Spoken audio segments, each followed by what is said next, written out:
I've been a Macmillan nurse for 15 years at this trust, and during that time the number of cancers has increased year on year. We know that more people are living longer with cancer now, and so we're needing to support more patients who not only have cancer but are living with the cancer. If we look at Tameside and Glossop, we have some of the poorest outcomes with respect to improving outcomes for cancer patients. We have many more patients dying prematurely than the national average. We don't have any dedicated facilities for cancer patients. Patients who require chemotherapy have to attend Christie's Hospital. A lot of our patients have to rely on public transport. You know, when you're going through something like chemotherapy, a very gruelling and unpleasant treatment, then the last thing you want to do is be stood at bus stops, etc. To go to Christie for his chemotherapy, my dad had to use patient transport, which was a really stressful experience for him and really difficult. A 10 o'clock in the morning appointment, he had to be ready by 7 a.m, didn't he? But they might not pick him up till 9, so he could miss his 10 o'clock appointment. And then after his treatment, waiting for patient transport, it could be it was 7 o'clock at night that he got home one night. I've relied on friends and family to take me there. I believe there's a minibus service, like a voluntary service, but when I rang them up, they said there was a 3-month waiting list, so that was no longer an option.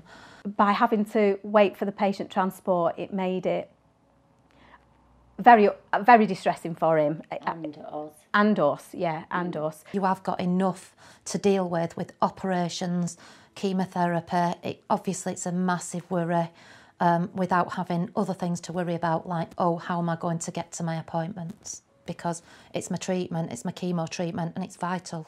We have had some patients who've really had to think twice about agreeing to treatment because one of the things they were concerned about was the travelling and having to go to a different hospital. Well, from a patient perspective, it's very fragmented because they're seeing different people all the time, and it's difficult for staff because they can't provide the right environment for those patients. The working conditions at the moment do have their difficulties. Because most of the patients are going off to other hospitals for the treatment, we do lose contact with them. If more people could have the treatment here, that would be much better, both for patients and for nurses. We'd be able to see them more frequently.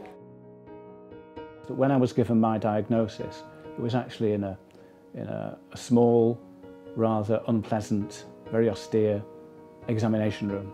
There were 4 people in the examination room, which made it very crowded. I exited straight into a sea of faces in a waiting room.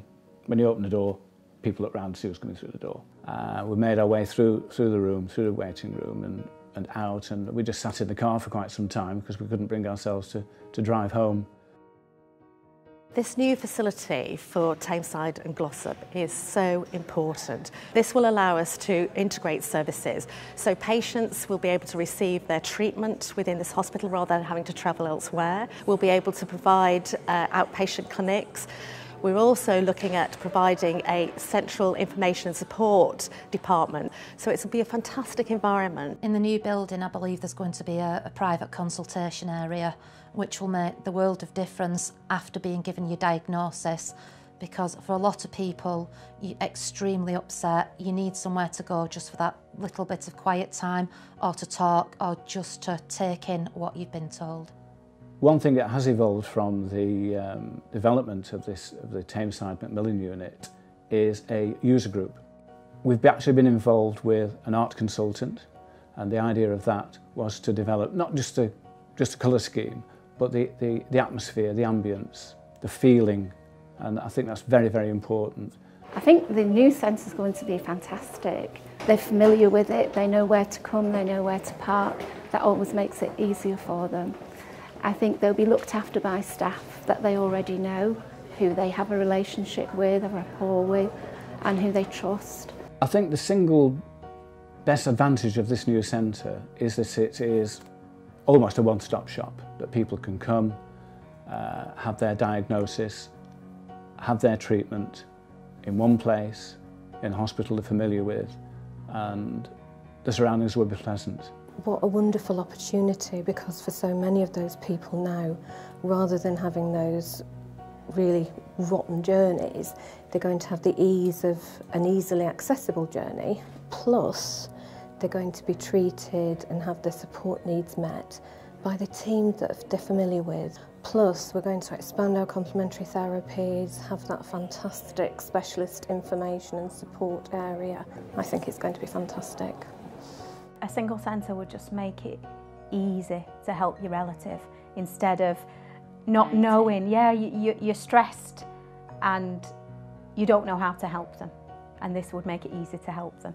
One place where you could go for everything, and you can sit down then and either help them get better, spend your last few days with them, rather than worry where you're going next, who do you need to speak to get the best care. We can't do this on our own. We need your support. Please help us to raise £2 million To build the new Tameside Macmillan unit. Got it wrong.